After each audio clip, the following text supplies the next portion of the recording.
क्या हाल है आप सबके। अगर अभी तक आपने अपने अनअकैडमी के फ्री प्लान को अनलॉक नहीं किया है, एक्टिवेट नहीं किया है, तो आप अभी के अभी अपने अनअकैडमी के फ्री प्लान को अनलॉक कर लेना।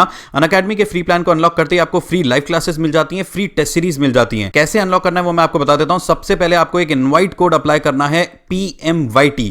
जैसे ही आप ये PMYT कोड लिखेंगे, अनलॉक पे क्लिक करेंगे, आपका अनअकैडमी का फ्री प्लान अनलॉक हो जाएगा और उसके बाद आप सभी कैटेगरीज की जितनी भी फ्री टेस्ट सीरीज हैं वो लगा पाएंगे, उनका एक्सेस आपको मिल जाएगा और साथ ही जितने भी टॉप एजुकेटर्स हैं उन सभी की फ्री लाइव क्लासेस भी आप अटेंड कर पाएंगे। आप सबको ध्यान रखना है, जो आपका इनवाइट कोड है वो है PMYT। PMYT लगाते ही आपका अनअकैडमी का फ्री प्लान अनलॉक हो जाएगा। ठीक है।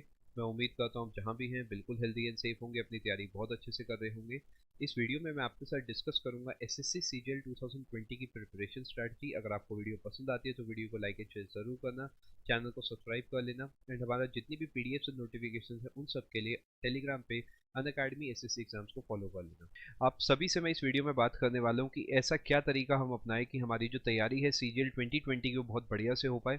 मैं आपसे यहाँ पे जितनी भी बात करूंगा सब सेक्शन वाइज बात करूंगा, यानी जो चारों सेक्शंस हैं, चाहे वो इंग्लिश है, चाहे वो जनरल अवेयरनेस है, जो क्वांट्स है, चाहे वो रीजनिंग है, सभी के बारे में मैं आपसे बात करूंगा कि इस पॉइंट पे आपको क्या करना है अपनी तैयारी बढ़िया से स्टार्ट करने के लिए। सबसे पहले मैं आपसे उसकी बात कर लेता हूँ जिसमें मैक्सिमम लोग कंफ्यूज होते हैं, जनरल अवेयरनेस, क्योंकि कहने को एक सिंपल सेक्शन है लेकिन यही वो 50 नंबर है जिसमें अधिकतर लोग मिनिमम स्कोर करते हैं। अगर मैं रीजनिंग की बात करता हूँ, इंग्लिश की, इनफैक्ट मैथ्स तक की, तो उसमें काफ़ी बच्चों का अच्छा स्कोर आ जाता है। लेकिन जनरल अवेयरनेस में बाकी 3 सेक्शंस के कंपैरिजन में मिनिमम स्कोर रहता है काफ़ी लोगों का। अगर मैं इसकी भी आपसे बात करता हूँ तो इसकी हिस्ट्री अलग से चलती है, पॉलिटी अलग है, ज्योग्राफी अलग है, इकोनॉमिक्स अलग है। अगर मैं साइंस की बात करता हूँ तो फिजिक्स, केमिस्ट्री, बायो और एक बहुत इंपॉर्टेंट फैक्टर आता है स्टैटिक जीके का। एंड आजकल आप जब से टीसीएस की मैं बात करता हूँ, करंट अफेयर्स आपको पता ही है बहुत ज़्यादा पूछे जाते हैं। आपको सभी चीज़ों की जो तैयारी करनी है बहुत स्मार्टली करनी है। सबसे पहले मैं आपको बताना चाहूँगा, अगर आप हिस्ट्री स्टार्ट करना चाहते हैं, आपको मिडीवल हिस्ट्री से स्टार्ट करना चाहिए, क्योंकि मिडीवल हिस्ट्री से देखा जा रहा है काफ़ी सारे सवाल आ रहे हैं। मिडीवल के साथ साथ आप क्या कर सकते हो, एंशेंट भी फॉलो कर सकते हो। मिडीवल एंशेंट करने के बाद आप मॉडर्न पढ़ लेना, उससे जब आप मिडीवल अच्छे से पढ़ेंगे तो मॉडर्न भी आपको पढ़ने में काफ़ी ज़्यादा आसानी रहेगी। आपको जितनी भी चीज़ें हैं मिडीवल पढ़ने के बाद ही आप मॉडर्न पढ़ना, तभी आपको समझ अच्छे से आ पाएंगी। अगर मैं पॉलिटी की बात करता हूँ तो इस पॉइंट पे अगर आप सब कुछ नहीं भी पढ़ना चाहते तो मेरा एक सजेशन रहेगा, कुछ इंपॉर्टेंट पॉइंट्स है वो आप ज़रूर फोकस करना। अगर मैं आपसे पॉलिटी में बात करता हूँ, सबसे ज़्यादा सवाल बनते हैं पार्ट्स से। जितने भी आपके पार्ट्स है वो आपको याद होने चाहिए। एंड इसके अलावा जो आर्टिकल्स है, काफ़ी लोग सोचते हैं कि हमें सारे आर्टिकल्स याद करने हैं, ऐसा बिल्कुल भी नहीं है। जो इंपॉर्टेंट आर्टिकल्स है आप वो याद करें एंड बाकी जो सवाल आपके हैं वो पार्ट से ही बन जाते हैं। एक और बहुत इंपॉर्टेंट जो पॉइंट आता है एंड इजी पॉइंट है इनफैक्ट, वो शेड्यूल है, क्योंकि 12 ही हैं तो आपको कुछ खास इसमें याद करना नहीं है। इसके अलावा आपको एक चीज़ का ध्यान रखना है कि ओरिजिनली कितनी थी 8, बाद में कितनी हो गई 12। तो एक सवाल बनता है 9th, 10th, 11th और 12th, इनके बारे में आपको सब कुछ पता होना चाहिए, कब ऐड हुई है, कौन सा अमेंडमेंट था एंड इसके अंदर क्या चीज़ मेंशन्ड है। इससे बहुत बार सवाल बनते हैं। अगर इसके बाद मैं आपसे बात करता हूँ और क्या इंपॉर्टेंट बनता है पॉलिटी के अंदर, आई होप आप सभी लोग साथ साथ नोट कर रहे होंगे, तो आपको ओथ्स के बारे में पढ़ना है। ओथ से बहुत सारे सवाल बनते हैं, इसके अलावा एजेस से सवाल बनते हैं, सीट से सवाल बनते हैं। एंड अमेंडमेंट्स की अगर मैं आपसे बात करता हूँ तो अमेंडमेंट्स आपको सारे नहीं पढ़ने, जो इंपॉर्टेंट है आपको सिर्फ उन पे ही फोकस करना है। Specifically 42nd, 44th, 85th, first, इस टाइप के जो है या 100 से ऊपर जितने हैं आपको वो सारे के सारे पढ़ने हैं। मेरे हिसाब से इस पॉइंट पे काफ़ी रहेगा। इसके अलावा जो फंडामेंटल राइट्स हैं इन्हें आप अच्छे से समझें, क्योंकि इससे काफ़ी सवाल बनते हैं। इसके अलावा सिटीजनशिप जैसे पार्ट 2 है तो आपको पता होना चाहिए कि इसके अंदर क्या है, कौन कौन से ऐसे फैक्टर्स है जिस पे डिपेंड करता है। इस अभी आपके पास टाइम है तो मेरे हिसाब से आपको चीज़ें अच्छे से ही पढ़नी चाहिए, जिससे कि आप एक ही बार तैयार करें लेकिन बढ़िया तरीके आप तैयार कर पाएँ। अगर इसके बाद मैं आपसे ज्योग्राफी की बात करता हूँ तो ज्योग्राफी के अंदर एक बात ध्यान रखना, ज्योग्राफी स्टैटिक के काफ़ी सारे टॉपिक्स को कवर करती है, जैसे कि मैं बाउंड्रीज की बात करता हूँ, कंट्रीज़ की बात करता हूँ। तो ये सारी चीज़ों को आप बहुत ही ध्यान से करें, क्योंकि आप ऑटोमेटिकली मान के चलें आप स्टैटिक भी तैयार कर रहे हैं। रिवर सिस्टम बहुत अच्छे से पढ़ें, रिवर के साथ आपको सिटीज़ एंड ट्रिब्यूटरीज, ये दो पॉइंट्स बहुत इंपॉर्टेंट है। इसके अलावा आपसे डैम से भी सवाल बनता है। डैम से दो ही बातें मेन है, एक रिवर पूछता है एंड दूसरा स्टेट पूछता है। पहले ये पढ़ें, उसके बाद वर्ल्ड ज्योग्राफी आप पढ़ें, जिससे कि आप चीज़ें अच्छे से समझ पाएँ, स्टैटिक में भी आपको हेल्प हो पाए। अगर मैं इकोनॉमिक्स की बात करता हूँ तो इकोनॉमिक्स में जो सवाल बनते हैं कंपेयर टू अदर सेक्शंस थोड़े कम बनते हैं, बट इकोनॉमिक्स का बेस्ट पार्ट ये है कि अगर आपको इसका कॉन्सेप्चुअल क्लैरिटी है तो आप इजीली इसे बना पाएंगे। जो सवाल मेनली बनते हैं वो मार्केट से बनते हैं सवाल, आप साथ साथ टॉपिक्स को नोट कर सकते हैं। इन्फ्लेशन से सवाल बनते हैं एंड कुछ बेसिक टर्मिनोलॉजीज हैं, लॉज है जिससे मेनली सवाल बनते हैं। सबसे पहले आप इन्हें करें, उसके बाद आप आगे बढ़ें।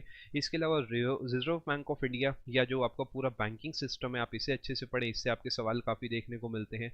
आरटीजीएस एनईएफटी की मिनिमम मैक्सिमम लिमिट क्या है, या फिर चेक कितने डिजिट का होता है, आईएफएससी कोड कितने डिजिट का होता है, ये जो बेसिक चीज़ें हैं अधिकतर सवाल इकोनॉमिक्स में या बैंकिंग से यहीं से देखने को आपको मिलते हैं।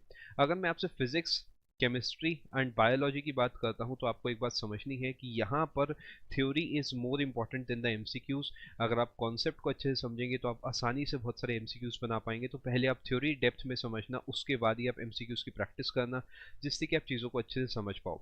अगर मैं स्टैटिक की बात करता हूँ तो काफ़ी सारे टॉपिक्स आप अगर ज्योग्राफी में कवर करते हैं तो स्टैटिक में बुक्स एंड ऑथर्स,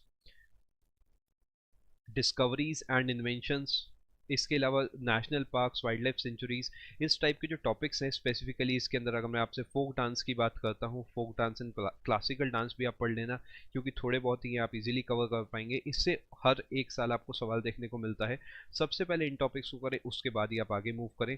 अगर मैं करंट अफेयर्स की बात करता हूँ, आप साथ साथ न्यूज़ पढ़ते रहें, बहुत ज़्यादा इस पॉइंट पर परेशान ना हो। अगर आप सीजीएल 2020 को टारगेट कर रहे हैं तो जब एग्जाम डेट आपकी आएगी उससे कुछ महीने पहले ही आपको ज़्यादा फोकस करने होंगे। तो इस पॉइंट पर करंट अफेयर्स को लेकर ज़्यादा चिंता ना करें, बट एक चीज़ का ध्यान रखें, जो जो आपके आसपास हो रहा है आपको उसके बारे में सब नॉलेज होनी चाहिए।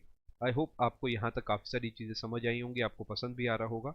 अब अगर मैं आपसे क्वांटिटेटिव एप्टीट्यूड या मैथ्स की बात करता हूँ तो यहाँ पे आपको एक पॉइंट समझना होगा कि ये टाइम वो है कि अपने वीक पॉइंट्स को ढूंढने का, कि कौन से ऐसे पर्टिकुलर चीज़ें हैं जो आपको नहीं आती, चाहे वो अरिथमेटिक की है चाहे वो आपकी एडवांस की है। सबसे पहले आप उन टॉपिक्स को ढूंढें। अगर आपको नहीं पता वो क्या है, मेरे कहने से आप कुछ करंट ईयर क्वेश्चंस लगा के देखें, चाहे वो सीजीएल 19 के हों चाहे वो 18 के हों, आप उन्हें लगाएं। आप समझेंगे कि कौन से ऐसे पर्टिकुलर क्वेश्चन है, आपको दिख जाएगा 2-4 साइड में ही कि आपके टाइम एंड वर्क के सवाल नहीं बन रहे, या आपका ज्योमेट्री वीक है, या फिर आपको मेंसुरेशन फॉर्मूलाज में टाइम ज़्यादा लग रहा है। उन टॉपिक्स को ढूंढें, उन टॉपिक्स की इस पॉइंट पर प्रैक्टिस करें। आपके लिए बेस्ट इस पॉइंट पर ये रहेगा, करंट ईयर क्वेश्चन की प्रैक्टिस आप साथ साथ करें एंड इसके साथ साथ जो वीक पॉइंट्स है उसे आप बेसिक से पढ़ें। इसके बाद अगर मैं आपसे रीजनिंग की बात करता हूँ तो इस पर्टिकुलर सेक्शन को लेके बहुत ज़्यादा परेशान नहीं होना आपको। इसके लिए भी सजेशन यही रहेगा, सबसे पहले करंट ईयर क्वेश्चंस की आप प्रैक्टिस करें। जो मार्च में आपके जितने भी अब तक पेपर हुए हैं सब सेट्स आपको ऑनलाइन इजीली मिल जाएंगे, आप उन्हें देखें, उनकी प्रैक्टिस करें एंड मेरे हिसाब से वो काफ़ी रहेगा। जो जो टॉपिक्स आपसे नहीं बन रहे वो आप ऑनलाइन कहीं ना कहीं से पढ़ सकते हैं। अगर मैं आपसे इंग्लिश की बात करता हूँ तो इंग्लिश को मेनली मैं दो पार्ट्स में डिवाइड करता हूँ, एक वोकैब में, एक ग्रामर में।